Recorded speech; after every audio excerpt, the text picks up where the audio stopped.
ആ ആ സ്ഥലത്ത് വെയിലടിച്ചാലെങ്കിലും ഒന്ന് എണീറ്റൂടെ? സർക്കാർ ഓഫീസിലല്ലേ ജോലി. ഒന്നാമതെ കയ്യാലപ്പുറത്ത് തേങ്ങ പോലെ പണിയിരിക്കുന്നത്.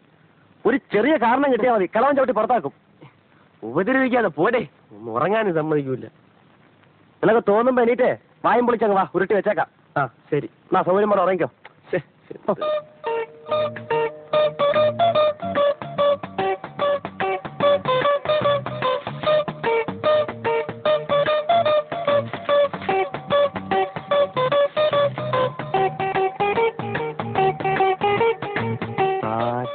ലോകം ചിക്കൻ മസാല. ആകാശവാണി മദ്രാസി. കലാരംഗം. ഇന്നത്തെ കലാരംഗത്തിൽ ആദ്യം പാചക ലോകമാണ്. കോഴിക്കറികൾ എങ്ങനെ ഉണ്ടാക്കാം എന്നതാണ് വിഷയം. ആദ്യമായി ചിക്കൻ മസാല. കോഴിയെ നന്നായി കഴുകി വൃത്തിയാക്കുക. ആവശ്യത്തിനുള്ള മുളക്, മല്ലി, കുരുമുളക്, കറിമസാല, ഇഞ്ചി, ഉരുളക്കിഴങ്ങ്, തക്കാളി, പച്ചമുളക് ഇവ റെഡിയാക്കി അടുത്ത് വെക്കുക. മുളക്, മല്ലി, കറിമസാല, വെളുത്തുള്ളി ഇവ നന്നായി അരച്ചെടുക്കേണ്ടവയാണ്.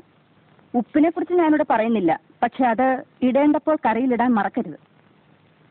ഇനി കോഴിയെ കയ്യിലെടുക്കുക.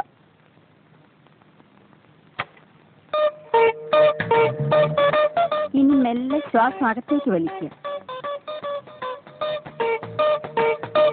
കൈകൾ ഇരുവശത്തേക്കും അകത്തുക. ശ്വാസം മെല്ലെ വിട്ടുകൊണ്ട് പൂർവ്വസ്ഥിതിയിലേക്ക് വരിക. എന്നിട്ട് കാലുകൾ ഇരുവശത്തേക്കും അകത്തുക. കഴുത്ത് മുകളിലേക്കും വീണ്ടും താഴേക്കും കൊണ്ടുവരിക. വീണ്ടും പൂർവ്വസ്ഥിതിയിലേക്ക് വരിക. കാലുകൾ രണ്ടും തറയിൽ ഉറപ്പിച്ച് നിവർന്നു നിൽക്കുക. കൈകൾ മുന്നിലേക്കും പിന്നിലേക്കും കറക്കുക. അതുപോലെ തലയും കഴുത്ത് ലൂസാക്കി കറക്കുക.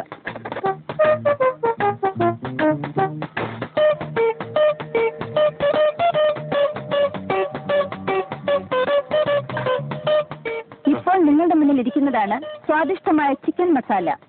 ഇനി വൃത്തിയായ പാത്രത്തിൽ സാലഡുകളോടൊപ്പം വിളമ്പിയാൽ മാത്രം മതി. ഇന്നത്തെ പാചകലോകം ഇതോടെ അവസാനിക്കുന്നു.